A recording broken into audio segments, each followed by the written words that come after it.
Welcome to Let Me Fix This. Enjoy the video. In this video, I will explain how to program a Buick Lacrosse key fob. First, gather all your key fobs, including any new ones you wish to program. Make sure your vehicle's battery has a full 12-volt charge to avoid any interruptions during the process. Having a fully charged battery is crucial for successful programming. Also, it's a good idea to have your owner's manual handy for any specific details about your particular model.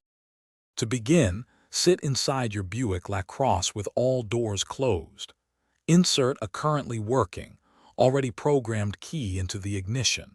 Turn the ignition to the on position, then immediately turn it OFF. It is important to remove the working key within 5 seconds of turning it off. This action prepares your vehicle to accept a new key fob for programming. Now, with the vehicle in programming mode, insert the new, unprogrammed key into the ignition within 5 seconds of removing the old one. Turn the ignition to the on position.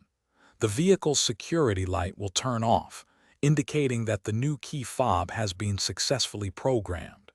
This visual cue confirms that your vehicle has accepted the new fob. To finalize the process, simply remove the newly programmed key from the ignition. If you have any additional key fobs to program, repeat the steps for each one. Once all fobs are programmed, test each one to ensure they are fully functional. Verify that all buttons, such as lock, unlock, and trunk release, work perfectly from a reasonable distance. Thanks for watching. If you found this helpful, don't forget to like and subscribe.